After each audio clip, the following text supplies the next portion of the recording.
Hello, human beings. It's I, Jaffe.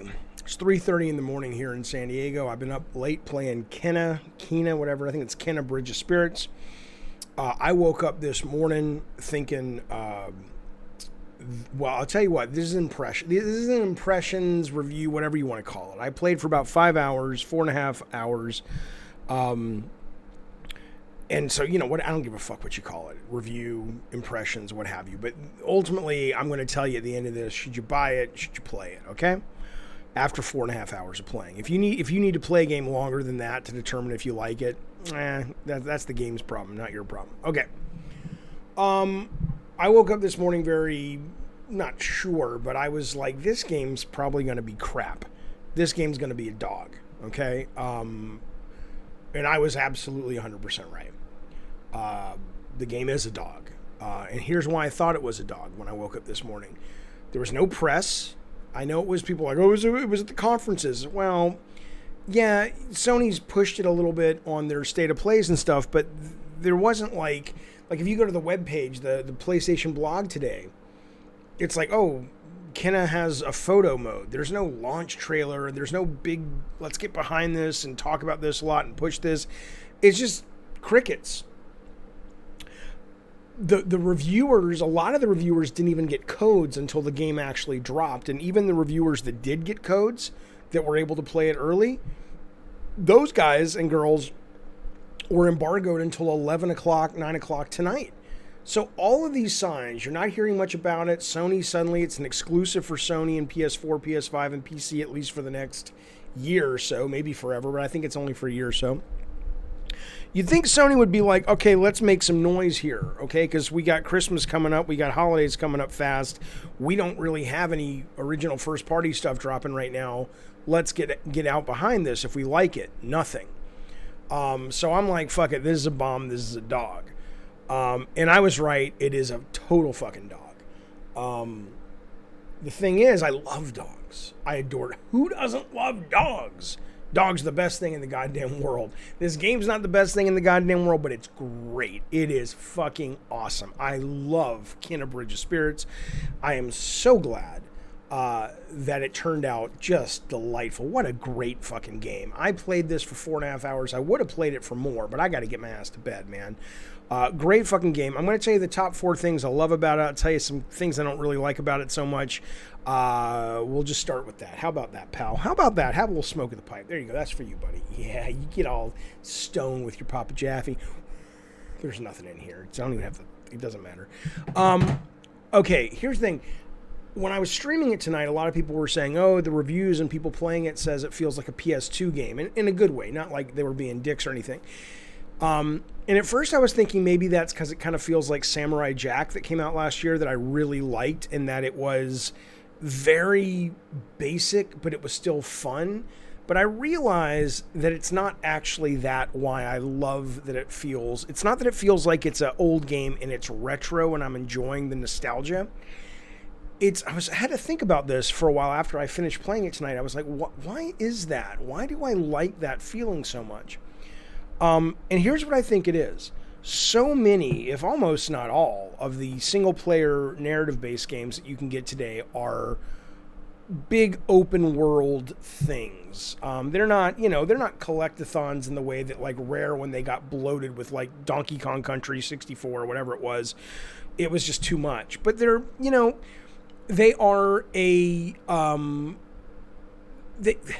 I don't want to be dramatic, but it kind of puts you in a state of anxiety to play those games. It's low-grade anxiety. You're probably not even aware of it, but it's all the shit you got to collect and the stuff you got to remember. And, I got to do this, and I got to go to the map and see where I go next. This game is almost like it just says, sit down. I got it. I'm going to entertain you. Let me do the work, right?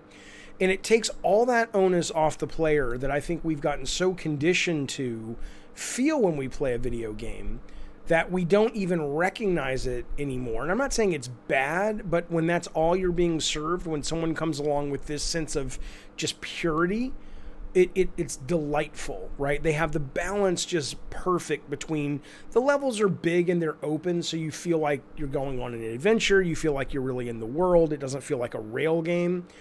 They double back on themselves, so like you see something Later in the game, it pays off, so there's a sense of really being in the space, but it still moves at a great clip. It moves you along, and I think when people say it feels like an older game, that's probably what they're talking about.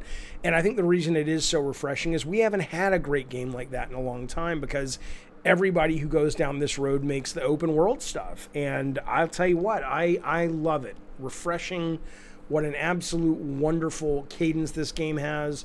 People who watch my stream and know this video, this channel, whatever, know me. I don't finish a lot of games. I don't know if I'll finish this game. I didn't want to stop playing. It was consistently engaging to my brain, this title. It was great. I do have a bit of an issue with story stuff in this. I'll talk about that in a minute. Nothing major.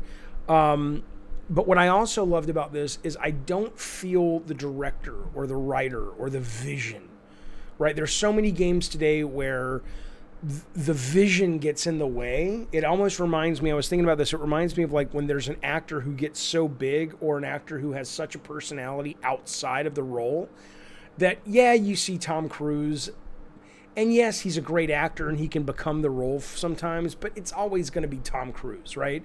It's always going to be Tom Hanks, right? That kind of sits above whatever performance he's giving for the most part. A lot of games are like that these days. We laud the visionary. We laud the vision of this game, the writing, what's it about, all that. That's great. But there are some games of recent, Days Gone is one, Tsushima is another one, that I really connected with, where it feels like the creative minds behind it don't want to be in the spotlight. They're very happy to be in the background. This game is like that. Other than a little story thing I'll touch on in a minute, this game really feels... like, yeah, it's not about us. It's about, and it's not about I have anything to say. It doesn't mean like, oh, it's just fun. No, I mean, it's about something, but it's genuinely just happy to be what it is. It reminds me a little bit of like Mad Max Fury Road, or even the old, I guess it's old now, the 90s movie Speed. Both those came out. Both those were like, Mad Max was nominated for Best Picture. But both those were on like a lot of people's top 10 lists and stuff. They're not what most people associate with top 10 movies of the year. They're not about anything. They're not serious.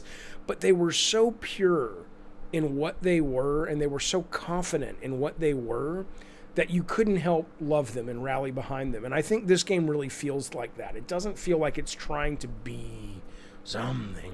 It just feels like it's like, we're good, man. You go do all that.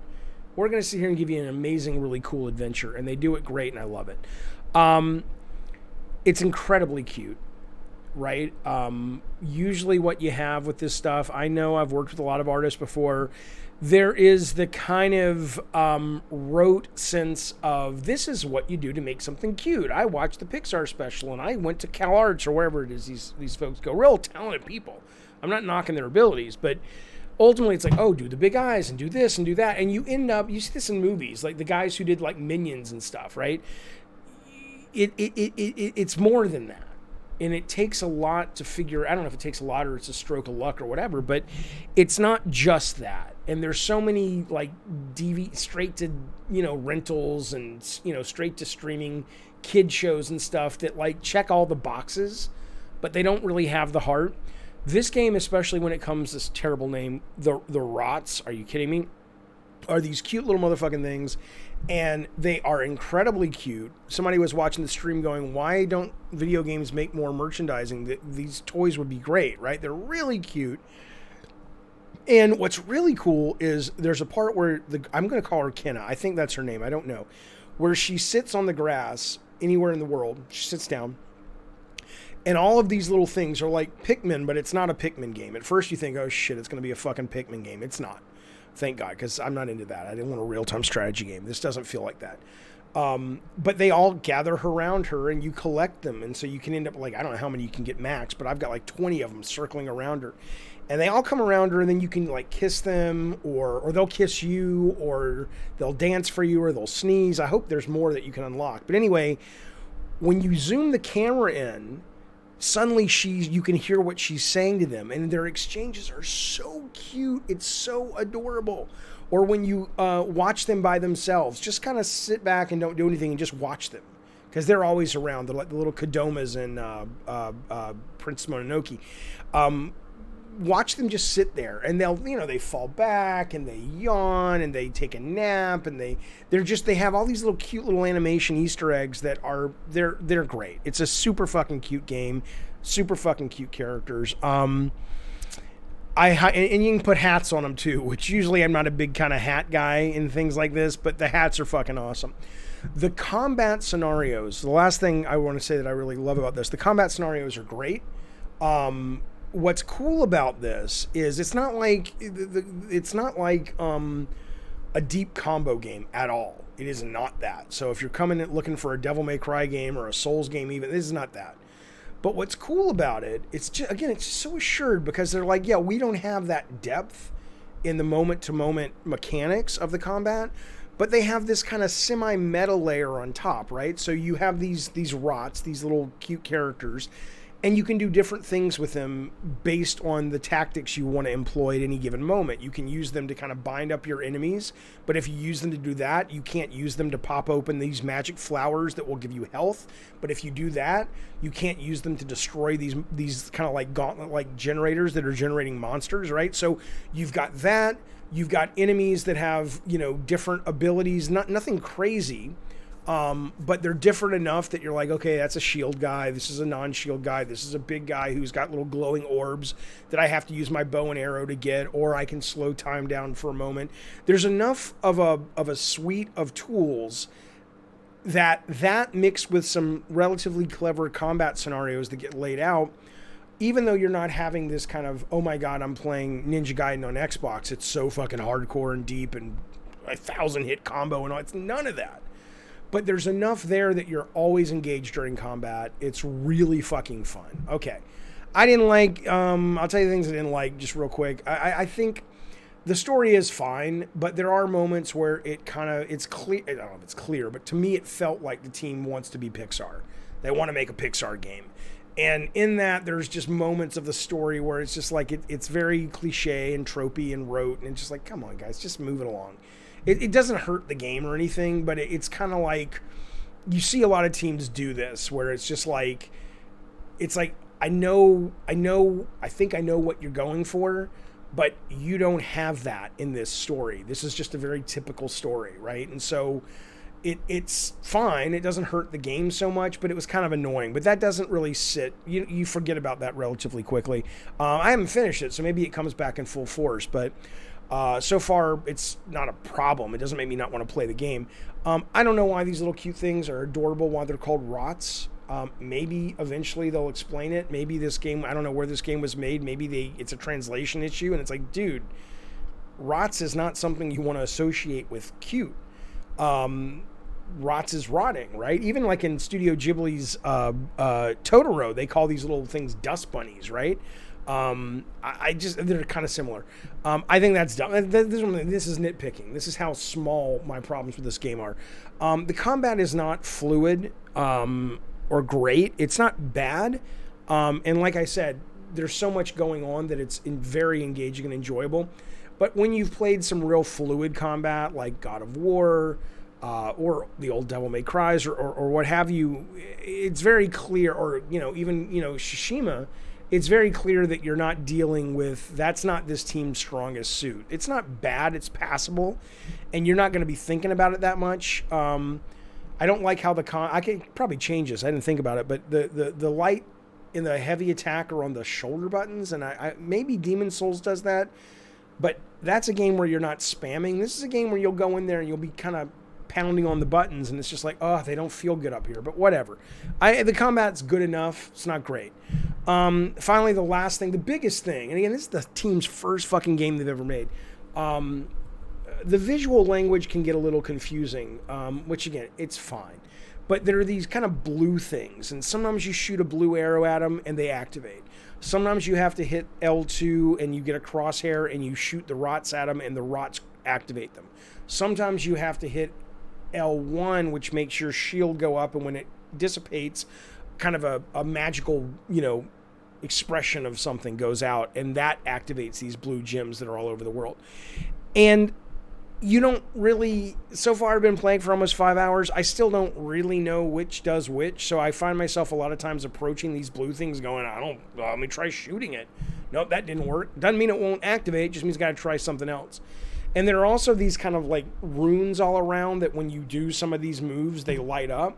But the game doesn't tell you if there's any value to that. Like, am I collecting? If I light up all of them, do I get a costume? What is this, right? So there's definitely a visual language issue going on here. There's definitely some problems with communicating the systems in the game. But all of those are so fucking what? Who gives a fuck? It's a great game. It's fun. It's addictive. The cadence is great. It's absolutely wonderful. Should you buy it? If you liked what I just told you, if you watch this whole goddamn thing, and it sounds like your kind of game, yeah, it's fucking great. You should buy it. You should play it. It's only fucking $40. Don't, I accidentally bought the $50 or the $50 version one, but you can get it for $39. Here's what is interesting. Well, first off, keep an eye on the team. It's first game. Not just you and me as fans. Keep an eye on the team if you're out there acquiring companies, Sony or Microsoft. I don't know if they want to be acquired, but maybe somebody should sign them to an exclusive because there's definitely some talent here. Sony's Christmas with Deathloop in this is saved. It's a squeaker they slid by because they don't got any first party stuff. But if you get this and or Deathloop under your tree, and assuming you also get a PS5 or you already got a PS5, you're going to have a really good holiday season. Both of these games, I don't like Deathloop as much as this, but at least not yet. I've only played it for about 4 hours and I like it. I don't love it. This I love. Either one or both, you're going to have a great goddamn holiday season with these games. So good on you, Sony, for having these. I'm stunned that Sony isn't promoting this to the fucking moon and back. I'm like, Jesus Christ, you guys, this is a gem. And yeah, it may not be exclusive forever, but it's exclusive now. Give it fucking TV. Put it on the fucking on your blog and shit. Not a photo mode, but sell this thing with these guys. And ladies. Anyway, there you go. That is Ken of Bridge of Spirits. I was aware of it for a long time, but came out of the blue in terms of like, wow, I didn't expect to like this. I expected to kind of just not even to think about this. And I'm like, fuck, this almost reminded me of that Kinmo game or Chemo or whatever it was called on Xbox, where she had the different like gems and whatever. It was like a 360 game that was like, that's what I just kind of thought this was going to be. This is delightful. What a great fucking game. Bridge of Spirits, Kino Bridge of Spirits, highly recommended. I hope you're well. I'm going to bed. See you soon. Bye, everybody.